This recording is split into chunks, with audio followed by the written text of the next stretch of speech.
may be coming to my video asking yourself, what on earth does Black Mirror, the Orville, and STD have in common? Well, that's the purpose of this video, actually, is to tell you what they have in common. So I won't waste any more time, but to sum it all up, it shows the absolute worst in our society today. I'm going to go ahead and apologize. This is probably going to be another very long video. I'm going to do my best to keep it short, keep it brief, entertaining, and informative. All three of those I'm probably going to fail miserably at, but hey, it is what it is. You'll be my hero if you stick it through to the end. Anyway, the first show we're going to talk about is Black Mirror, or the episode from specifically Nosedive. In this particular episode, there's a character named Lacey Pond, and she's just your run-of-the-mill girl in the United States, got a good job, decent life, but she wants to make it better.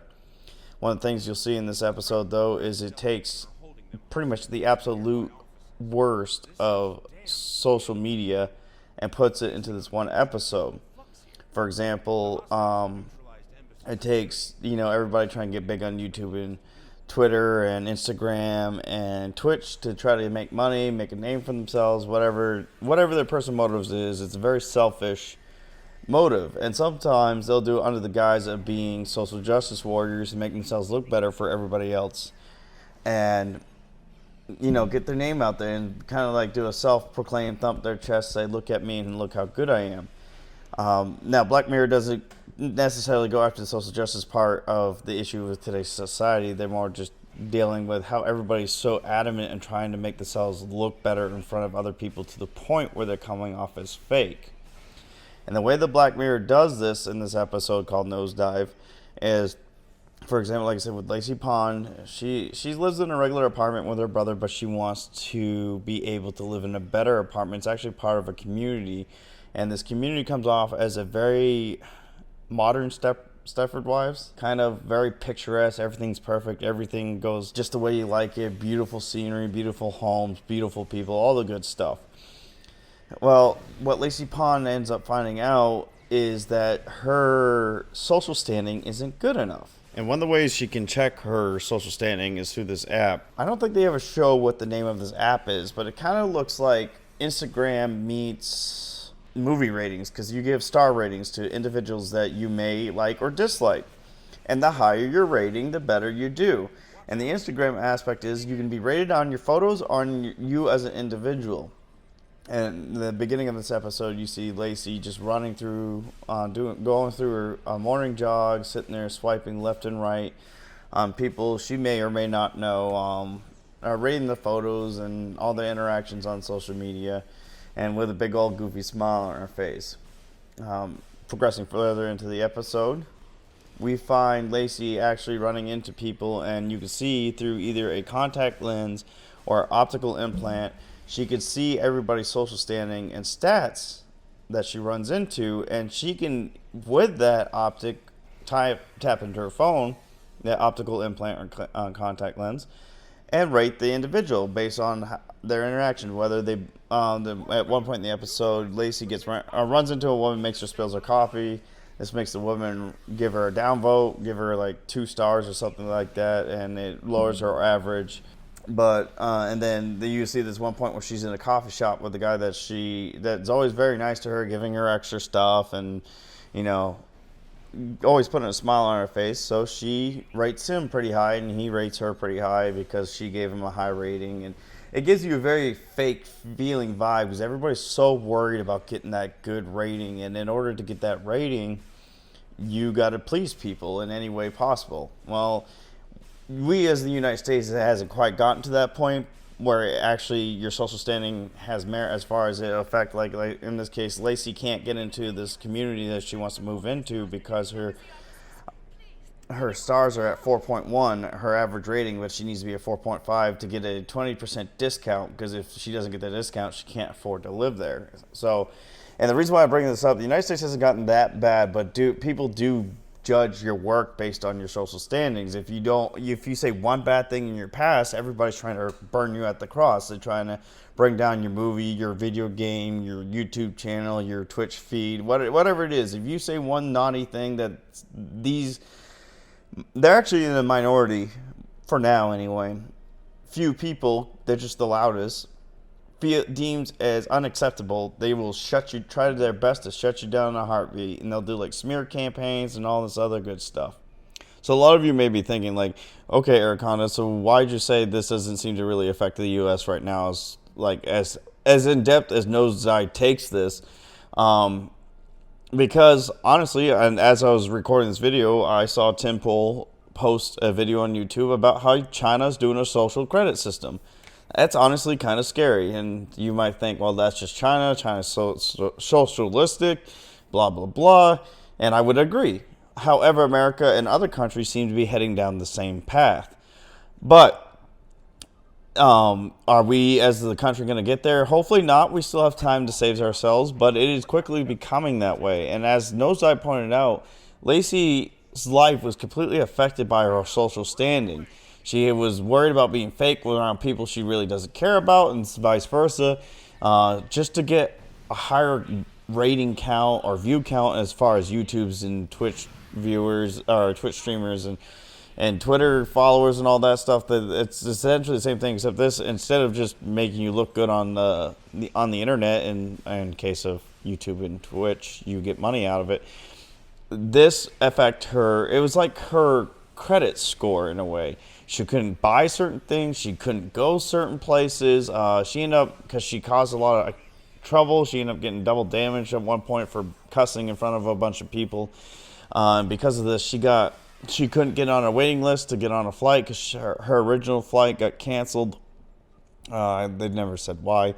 And then it just all went downhill from there. The worse her rating got, the worse it was for her. She couldn't She rented a car, but the car she rented was a piece of garbage because her social standing wasn't high enough for her to get a decent car. And because this car was outdated and it was one of those electric cars, and she couldn't charge it the way it was supposed to be charged, and it just kept getting worse and worse and worse. And the reason why I bring this up, I mean, like I said, this is what we are getting to as a society. We're more worried about what others think about us than what we actually put into life. Like the amount of work we put in, the morals and standings we have. We are more willing to be fake just to get a good a thumbs up, a like, a share, or a comment, or whatever. Everybody, you see people all excited about getting upvotes in Reddit and likes on Twitter, retweets on Twitter, likes on YouTube. And now I get there are YouTubers who are making a career out of this, and that's fine. But it's like, what are you actually... Some of them aren't really contributing a whole lot to society. And again, that's not necessarily a bad thing, but it's quickly becoming these social platforms are more important than everyday life. And that's what I'm making a point of. And like I said, out of the three shows, this is the weakest of my argument, because other than the fact that she ends up going completely nuts and realizes she needs to stop being fake, and she's actually happier being who she is, there's not a whole lot to the point I'm trying to make. People are more worried about what others think of them, to the point where some people are saying they feel guilty for X. Like, for example, I know somebody that said their ex-boyfriend was talking about how he felt guilty for being white. And because of that, he voted for Obama because he wants to prove that he's not as bad as the other white people that are racist and all that. And me personally, that's just retarded. It's absolutely retarded. There's no reason for you to feel ashamed of who you are because somebody like you in the past, like, just shares the same, something as simple as the same skin color, did something horrible in the past. To let others who barely know you dictate how you should feel about yourself shows how little self-esteem you have in who you are as a person. And I know, for me as a Christian, I don't need to really worry about what other people may think of me. I need to worry about what God may think of me. But I know, unfortunately, not everybody in the world shares that same mentality or point of view and doesn't have that reassurance that I now have. I remember when I was younger, I always worried about what people thought of me. I thought I was too nerdy and geeky looking, and it just threw me through a vicious cycle that just made me miserable and happy. But once I realized I need to stop trying to please other people and more please God, the happier my life has been. I've been the best. This is so far, by far, the best year of my life in a long time. I won't say ever, but I would say ever. There's a particular reason for that, and that particular reason may be listening right now. Anyway, getting back on track, what I was saying, people are too worried about society, and we're going to get into that more, and when we start talking about the Orville episode Majority Rule. Now, in this particular episode of the Orville, is very important for many reasons. It's proving my point about what's wrong with society today. And it also is going to kind of wrap up my summary of STD. I was going to do many, many more videos of why STD is absolutely horrible, the worst Star Trek ever written. It's actually not even Star Trek. But it just made me sad. The more I looked into it, the more episodes I watched of STD, the sadder I got. So I'm just going to wrap up my total thought process on STD here. But first, let's go ahead and talk about this episode, Majority Rule. Now, one thing I will say, the Orville is more Star Trek than an STD by miles. And this is why I think a lot of Star Trek fans enjoy the Orville. Now, it's got a more less than serious point of view as Star Trek, but it still covers the same topics as Star Trek. And in a way, in a more modern way than the older Star Treks did. But I think it still falls in line with how Gene Roddenberry was doing this when he was dealing with the social issues of the day, except obviously with more humor to it.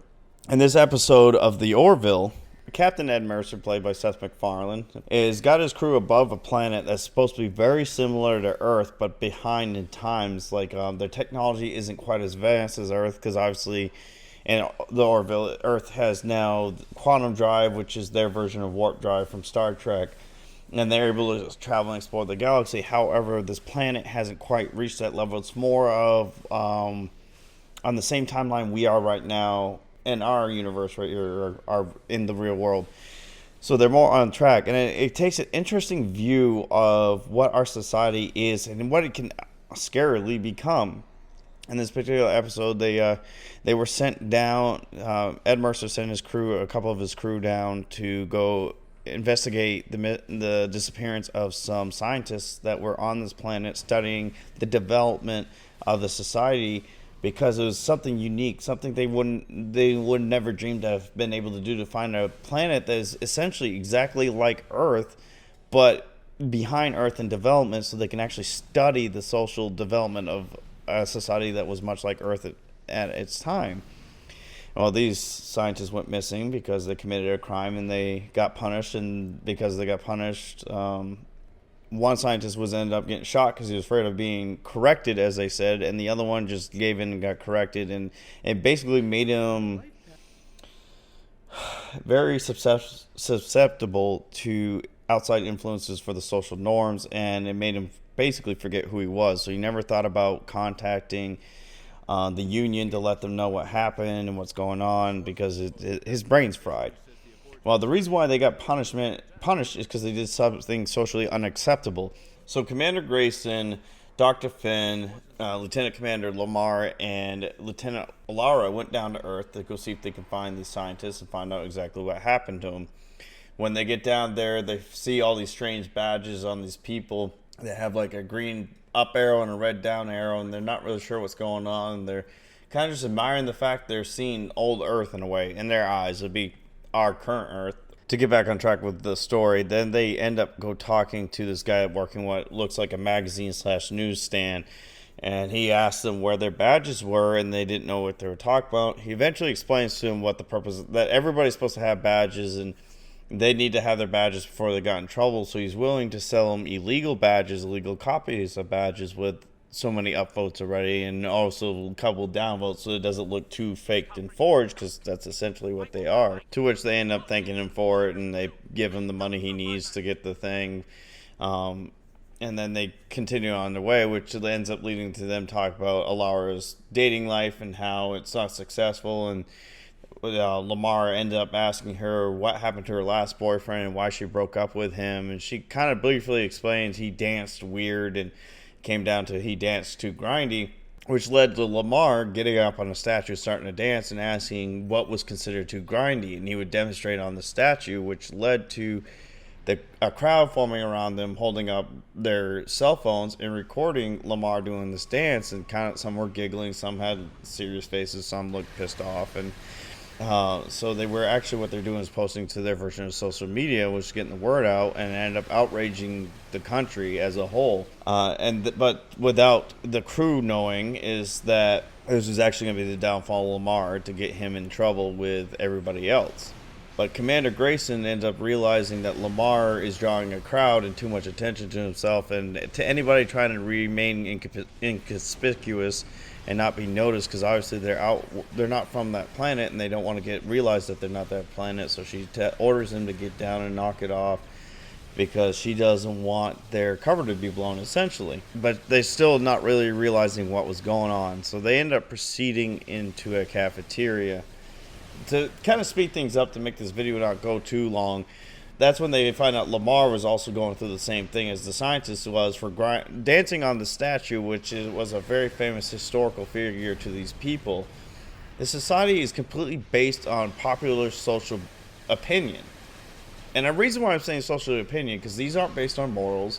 These aren't based on laws that were governed by morals, or it was completely governed on what was socially acceptable based on personal opinion.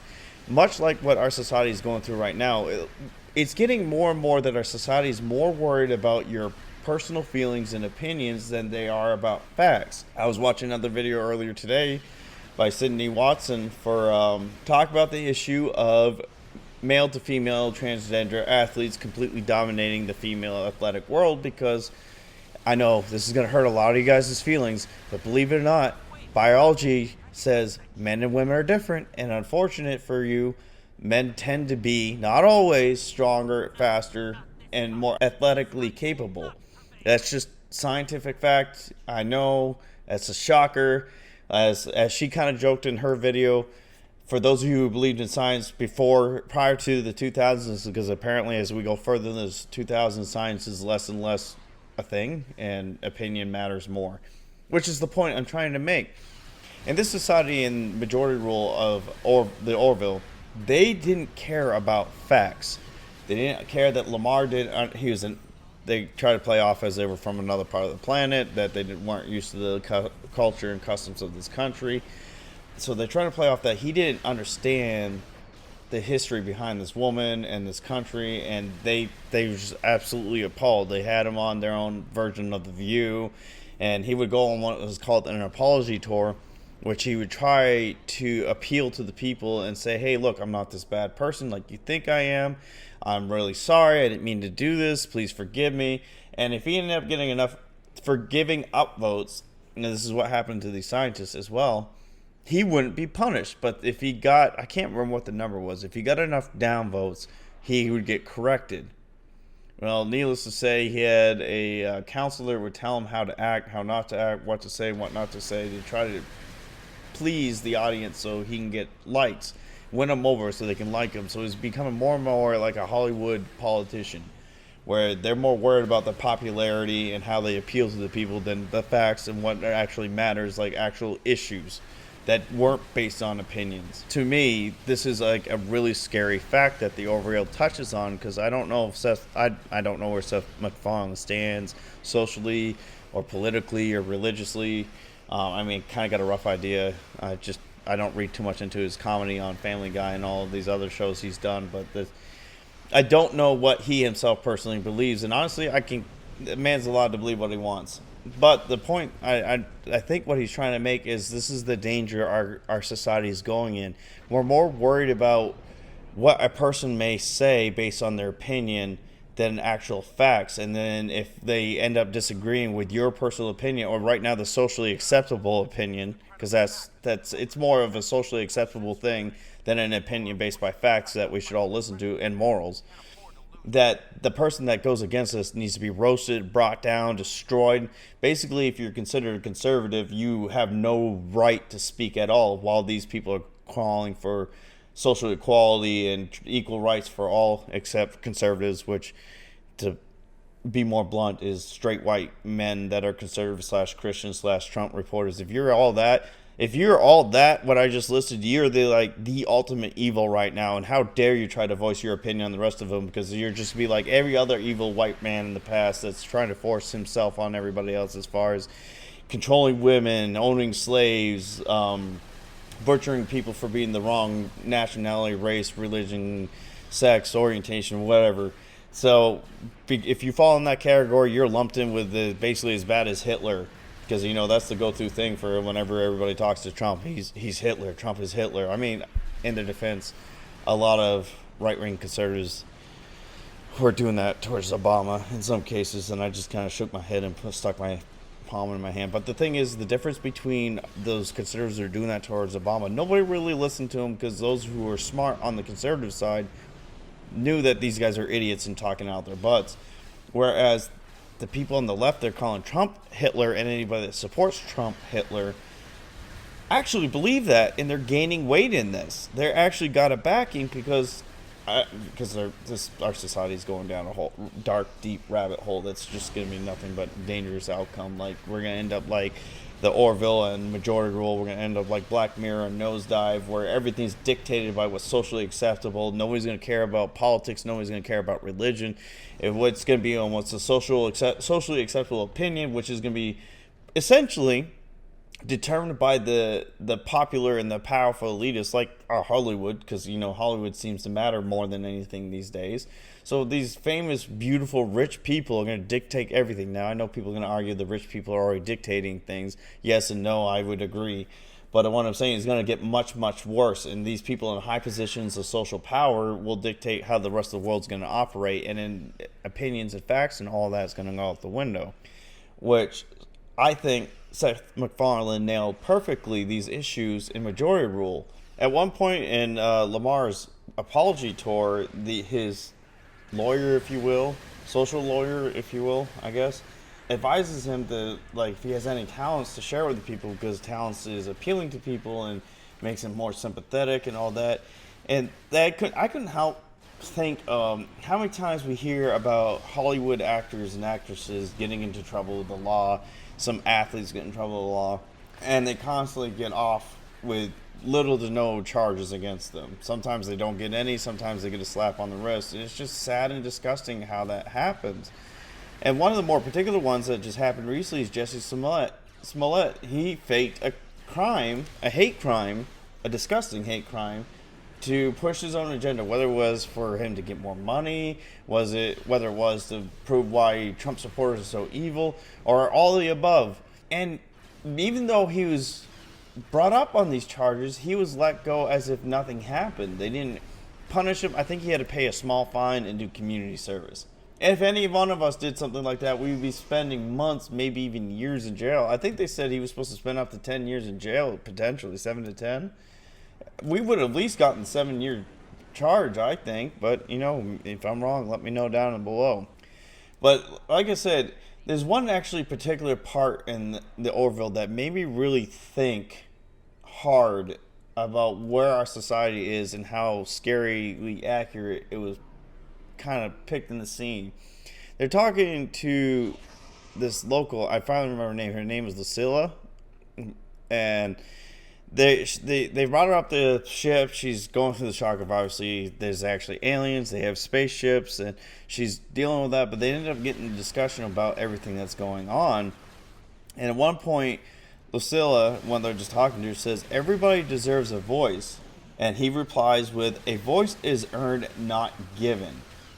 And then Captain Mercer says, "How do you know what foods are healthiest for children, or what medicine you have to take when you're sick?" Lucilla replies with, "We vote." And then Isaac says, "I believe you are confusing opinion with knowledge." This is what I'm talking about. Facts are becoming less and less important, and opinions are having a heavy toll on what's going on in our society today. Everybody's more worried about everybody's opinions and less about the facts. And that's what Isaac was saying when she's talking about we vote on what foods are healthiest and what medicines to take when you're sick. And it's going to be more opinion driven than facts. And then Alara replies back with what Bordas is asking is, with so many voices at once, how do you filter out the truth? Or actually, she said saying, how do you filter out the truth? Lucilla says, "Well, my dad always said the majority are the truth.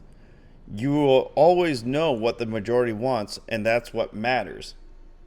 And see, that's a really scary thought, in my opinion. I mean, it's just a quote to kind of drive home what's going on in this episode, that everybody's more worried about what the majority wants and less worried about facts and truth. And though right now, I firmly believe, right now anyway, the majority are relying on facts and truth before they make opinions, assumptions, judgments, for the most part. Not everybody's perfect. But the minority going off feelings, feelings, opinions, ignoring facts just because it makes them feel good. They want a virtue signal. They want to look amazing because they're so accepting of others. They don't care what the majority wants. And I think it's going to quickly become, because you see time and time again, movies, video games, publications, they're afraid to talk or even go anywhere near certain things because they don't want to upset the vocal minority. The majority is being too silent in these cases. I mean, we're getting to the point where we're saying enough is enough, but the problem is I think we're waited too late and the minority is becoming more majority, because you're seeing like games like Battlefield 5, they're more worried about doing what's socially right or socially acceptable. I'm not gonna say right because it's not socially right to change history to prove a point. And the game flops, and then you see games more worried about how diverse they are than about the story they tell. I mean, I have no problem with having a diverse game as long as it's a good game that's well written, it's immersive, it's entertaining. Same thing with movies. Like I love the Marvel Cinematic Universe. I absolutely love it. And I'll admit, I have not read any comics. I watched a lot of cartoons when I was a kid. But I still really liked the Marvel Cinematic Universe because it, in a way, brought to life what I loved as a kid in those cartoons.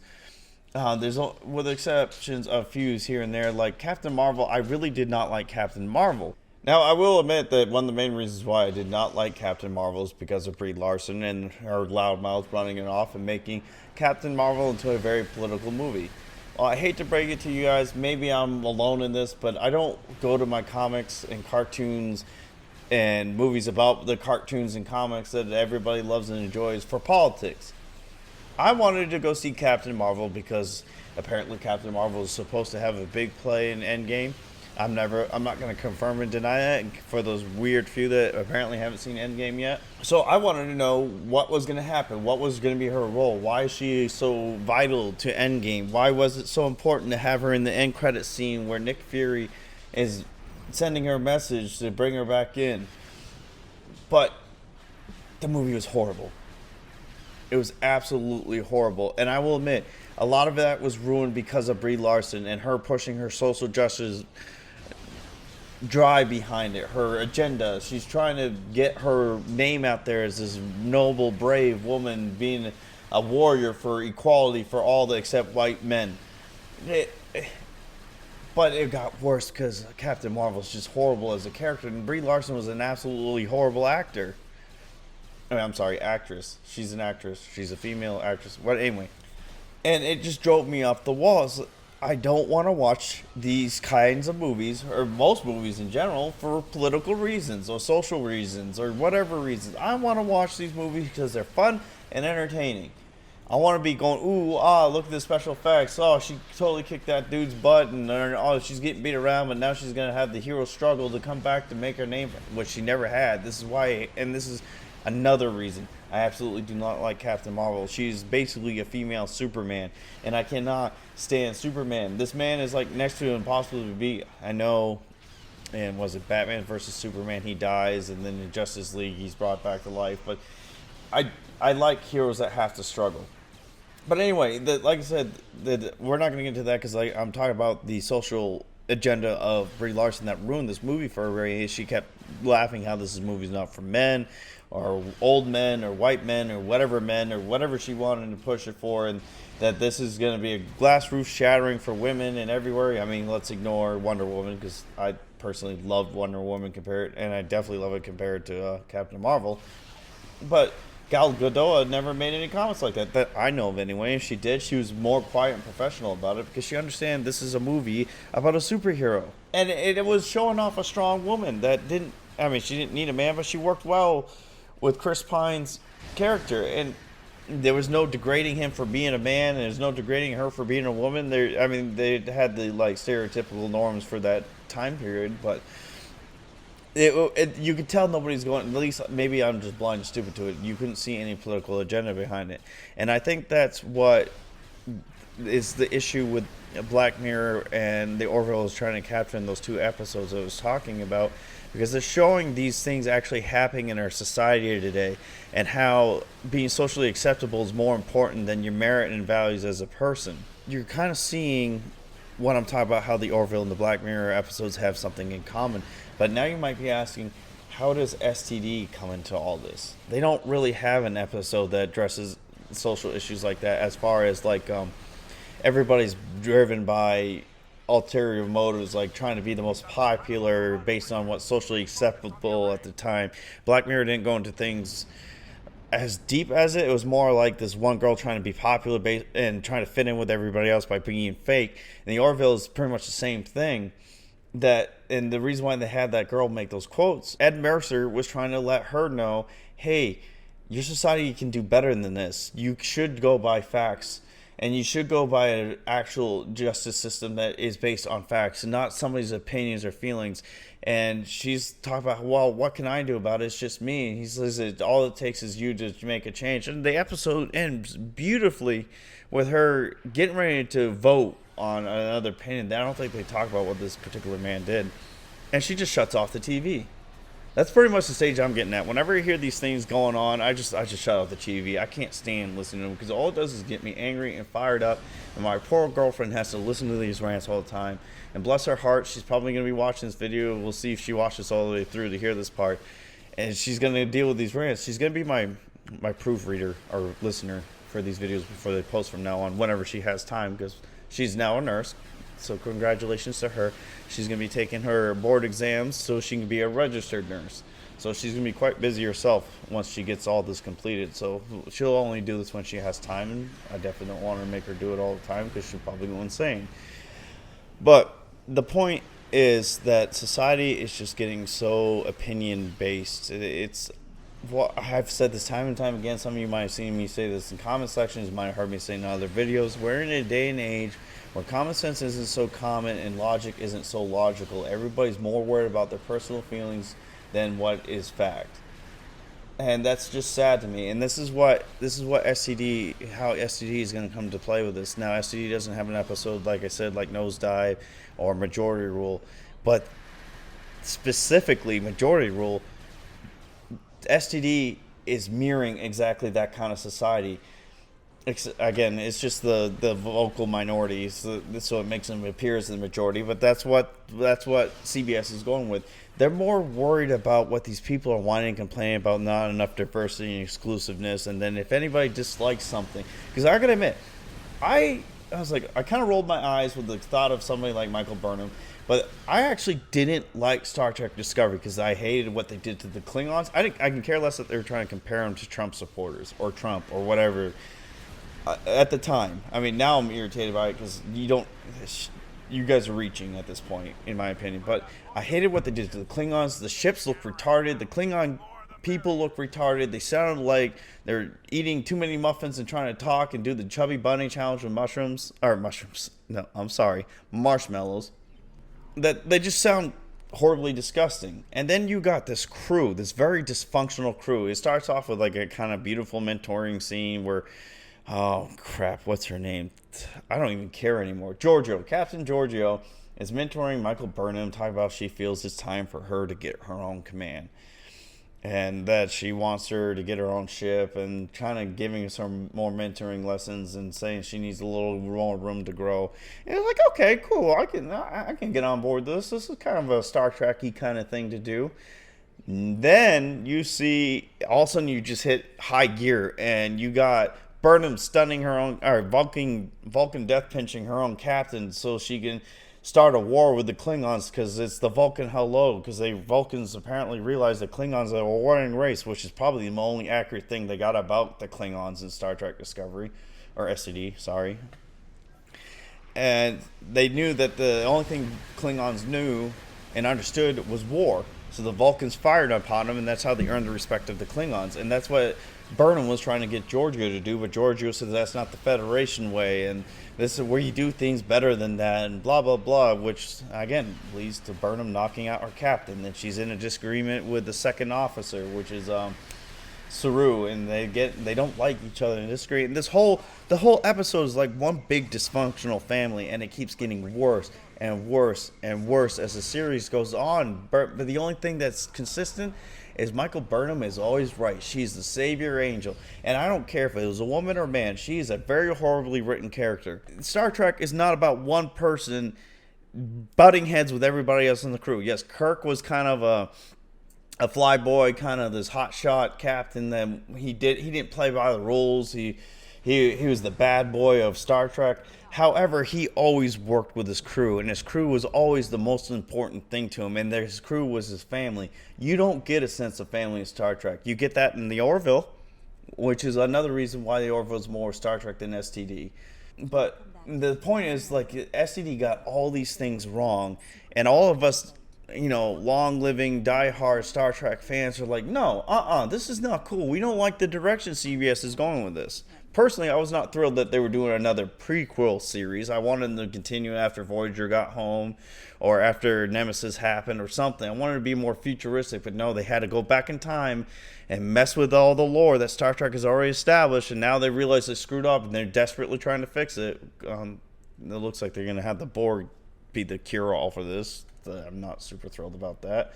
I'm sorry, I got off on a tangent. I'll get back on track. What the point I'm trying to say is all of us Star Trek fans have grew up with Star Trek, whether they were there from the very beginning or they like with me. My dad brought the world of Star Trek to me. I obviously wasn't alive when the original series came out, but I still have seen every single episode of the original series multiple times, and I've seen Next Generation, I've seen Deep Space Nine, I've seen Star Trek Voyager. By the way, strong female lead, Captain Janeway, loved her. Thought Voyager was amazing. They had its weak moments. It wasn't the best Star Trek of all time, but it was good. It was a good Star Trek TV series, and they had a strong female role. In fact, they had several female leads that had strong roles in that. But apparently that doesn't matter. It's the Captain Marvel over. Well, I should say Captain Marvel's STD of Marvel, because these things have been done already, but they're acting like this is the first time that's ever been done. And anybody that disagrees with their creative outlook on social issues of the day, it means that we're all just sexist, misogynist, straight white males that are racist and homophobic and xenophobic, and that's why we hate Star Trek. We can't bear to see homosexuals in Star Trek. We can't bear to see a female lead. We can't bear to see an alien race that we love get destroyed and be referred to as Trump supporters. No, what we don't like about Star Trek is you guys suck at writing Star Trek. That's why we don't like Star Trek. We don't like STD because you suck at it. But no, it has to be a social issue, and that's what it is. Everybody has to virtue signal these days, and it's more about opinions and what they feel is right, but it is not right because there's no morals backing this up. There's no facts backing this up. I knew, me personally, because that's the route Gene Roddenberry is going, eventually homosexuals are going to be anything in Star Trek, especially with the day and age we live in. And whether or not you agree with homosexual marriage, that's your thing. I'm not going to get into that right now, but it was going to happen. And whether or not you liked it or not, you're just going to have to deal with it. It wasn't going to be a problem.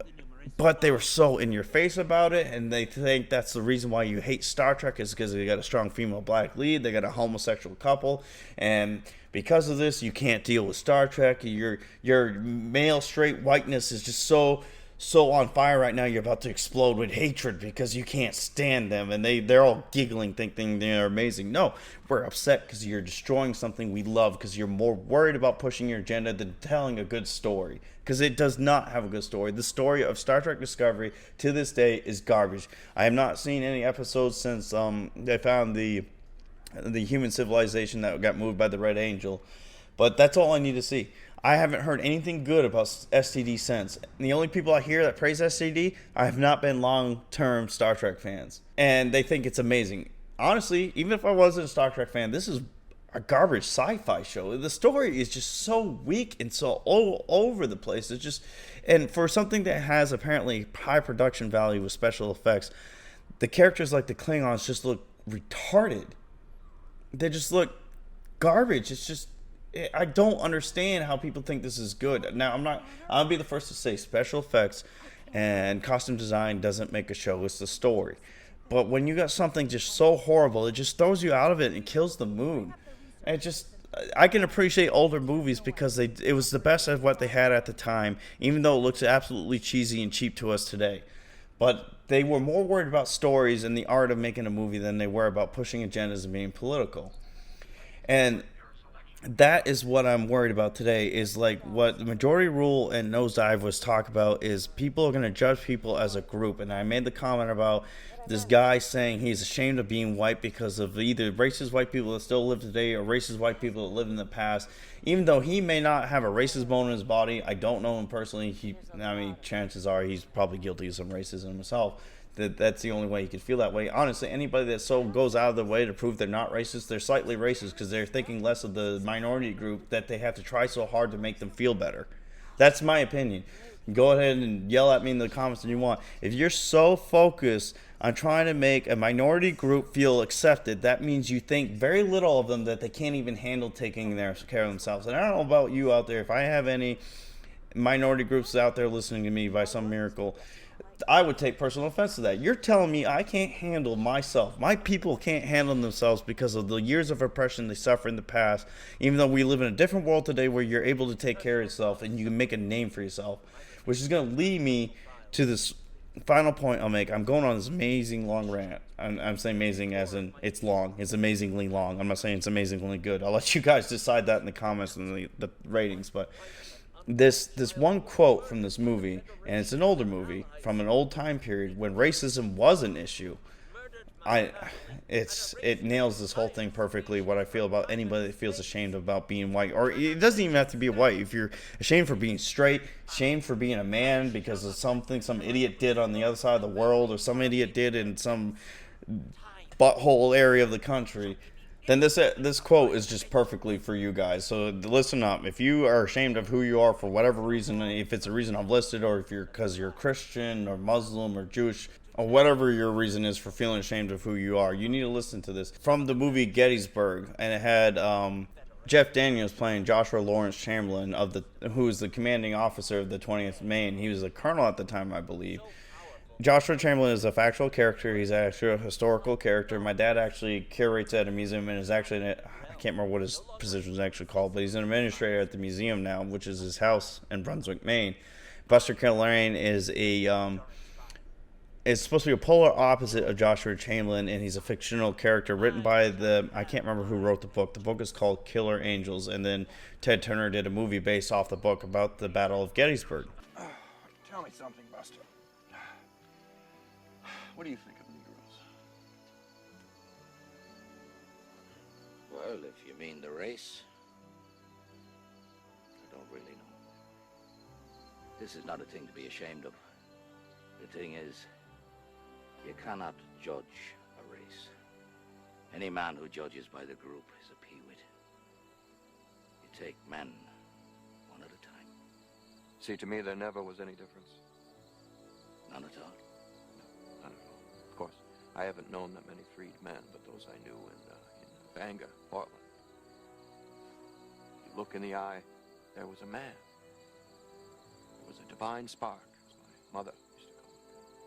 That's all there is to it. Races are men. What a piece of work is man. How infinite in faculties, in form and moving. How express and admirable. In action, how like an angel.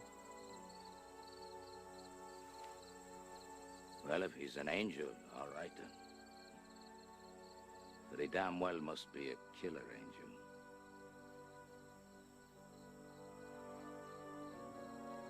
Colonel Darling, you're a lovely man. I see a vast, great difference between us, yet I admire you, lad. You're an idealist. Praise be. The truth is, Colonel, there is no divine spark. There's many a man alive, no more of value than a dead dog, believe me. And you've seen them hang each other the way I have back in the old company. Equality. What I'm fighting for is the right to prove I'm a better man than many of them. Where have you seen this divine spark in operation, Colonel? Where have you noted this magnificent equality? No two things on earth that equal have an equal chance. Not a leaf, not a tree. There's many a man worse than me, and some better. But I don't think race or country matters a damn. What matters, Colonel, is justice.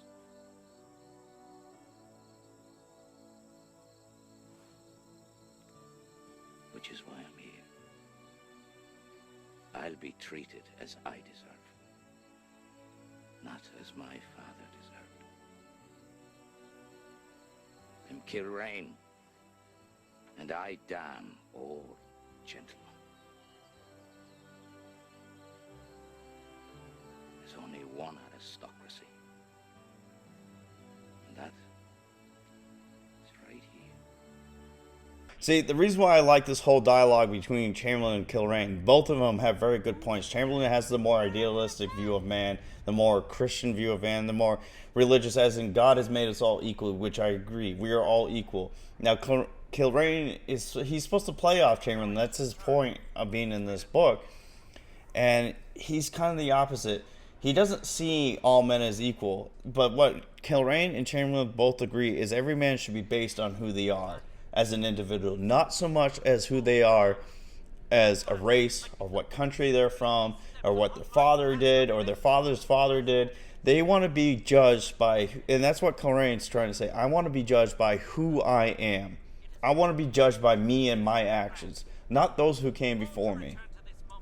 And I think that's a lot of problems that people are having these days with all this white guilt or men guilt or whatever you want to call it, or man shaming or whatever you want to call it. Everybody's getting wrapped up in this. Man, the people before me did some pretty horrible things. Yeah, you're right. They did. They really, really did. But you know what? The Ancona family may or may not have anything to do with it. And even if they did, that doesn't matter. What matters is the Anconas of today. And I tell you what, my family is a good family. And even if they did have some wrongdoings in their past, I am me and me and alone. I alone have to answer to God for what I have or have not done. I have to answer alone to God for my mistakes and sins and atrocities. I don't need what people have done in the past to define who I am. You, as us as people, men, women, black, white, Asian, Latino, whatever you want to call it, whatever you are, we should want to be identified by who we are. And for those of you who do believe in a God, you want to be more worried about what God thinks of you and less worried about what man thinks of you. And that's what I think people like the writers and directors of STD fail to realize. They're more worried about making themselves look good, to play off the failings and sins of other people, to make them better, to thump themselves on the chest and say, I'm a better man. I'm better than all of you because I think you're all evil for thinking this way. No. What makes you a better man is not worry about what others may think of you, but doing what's right regardless of what the repercussions or rewards may be. The Air Force's core values: integrity first, service before self, and excellence in all we do. We want to have integrity. Integrity means doing the right thing even when nobody is looking.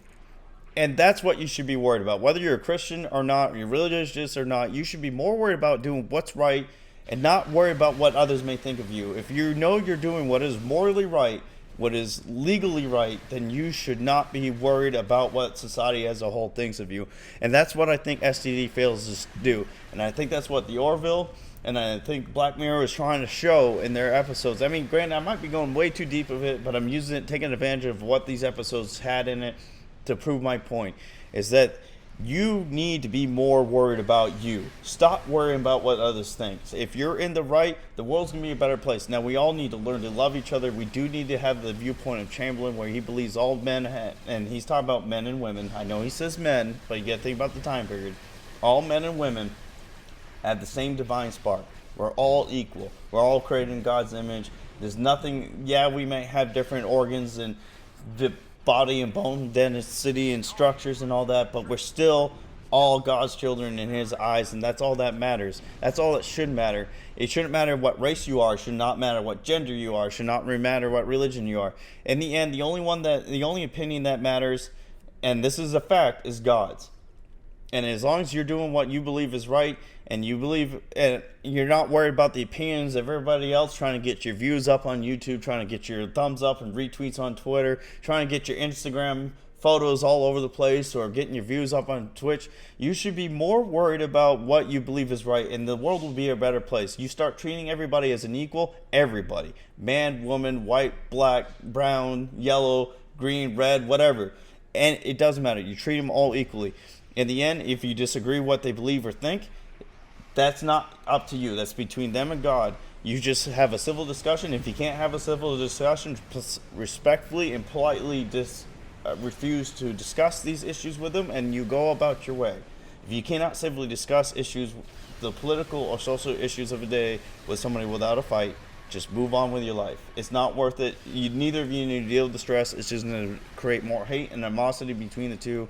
If you can't bring facts to the table, you have no right to discuss it. If you can only go off your opinions and feelings and nothing else, there's nothing wrong with having opinions and feelings mixed in with your argument, but you better have facts to back it up. And if you can't do that, you don't need to talk about it at all. And I'm not talking about suppressing free speech. I'm not saying people are just going about there rambling on about their opinions and feelings, that they should be censored and blocked on YouTube. That's not what I'm saying at all. But if you are trying to make a difference in the world, don't let your feelings get in control. You need to allow your passion, you let your feelings motivate you to be passionate about what you believe and stand for, but make sure you got facts to back that up. Don't go off what you hear on CNN. Don't go off what you hear your favorite YouTubers say. Don't go off. Do your own research.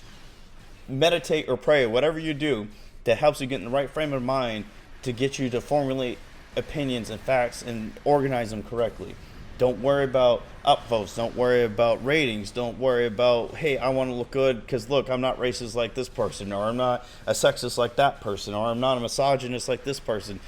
Don't worry about that. If you know what you're doing deep down in your heart is right, that's all that should matter to you if you don't believe in God. But if you believe in God, you should worry about, well, I mean, technically, we all should worry about pleasing God and doing what God wants us to do. But I know a lot of you out there don't believe in God, and if you do, you can care less what He thinks. But what I'm saying is, if you follow those principles, you should have nothing to worry about.